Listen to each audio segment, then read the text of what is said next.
Bienvenue dans cette vidéo où je vais te parler de tes émotions. Je vais te donner 2-3 astuces de petits repères qui vont te permettre de savoir où tu en es au juste toi dans tes émotions et de voir comment est-ce que je peux t'accompagner pour changer ton rapport à tes émotions. Donc ce que je observe, c'est que on a aujourd'hui passé un cap sur la capacité à s'autoriser à accueillir ses émotions, ce que je trouve déjà magnifique. Donc il y a de plus en plus de gens qui arrivent dans mon cabinet et qui savent que c'est une bonne chose que d'accueillir ses émotions, que c'est pas une faiblesse, pas une fragilité. C'est déjà génial. Mais en fait, ça ne suffit pas. Ce que je vois, c'est qu'il y a encore souvent des mécanismes de refoulement, de protection, d'évitement qui font que on ne va pas réellement plonger dans nos émotions. Parfois, on arrive à les accueillir pour soi, tout seul, mais derrière, en fait, les montrer aux autres, les exprimer, mettre des mots dessus, oser en parler à l'extérieur, c'est beaucoup plus difficile.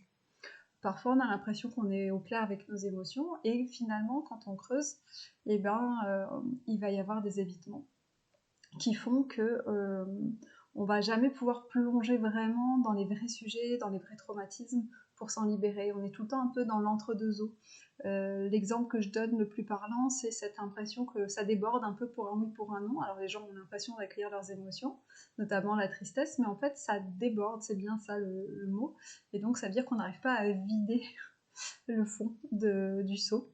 Et pour vider le fond du seau, qu'est-ce qu'il faut ? Il faut un environnement soutenant, un cadre de sécurité qui fait qu'on peut s'autoriser à relâcher, à plonger, à montrer sa vulnérabilité en sachant qu'on n'est pas seul. Et cette étape-là, elle est primordiale pour vraiment accélérer le processus de transformation quand on est dans un chemin de thérapie, un chemin de transformation. Tant que ça n'est pas plus ancré, on rame un peu dans la choucroute. Ça explique pas mal de frustration dans des thérapies qui n'avancent pas comme on aimerait. Donc voilà, ce sujet des émotions, c'est quelque chose qui me tient particulièrement à cœur parce qu'en tant qu'ostéopathe au départ, j'ai axé ma pratique depuis longtemps sur le fait de traduire le corps. Ce qui signifie que quand on traduit le corps, on peut, en tout cas tel que je le fais, lire à travers le corps les mémoires émotionnelles.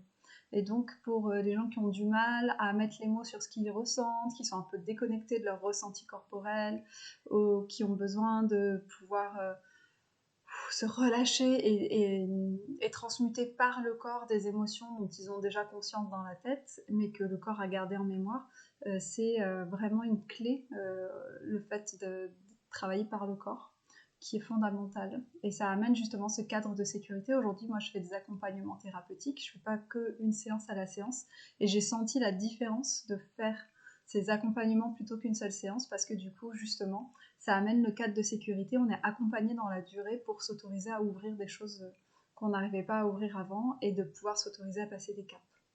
Voilà ce que je voulais vous partager aujourd'hui comme clé sur le lien à nos émotions, pour savoir un petit peu mieux où vous en êtes de ce lien à vos émotions, et si ça vous parle, n'hésitez pas à prendre rendez-vous de séances de bilan avec moi. Je fais depuis peu des séances en visio pour faire un état des lieux. Voilà, je vous souhaite une bonne soirée, ou une bonne journée selon l'heure à laquelle vous écoutez, et au plaisir de se rencontrer.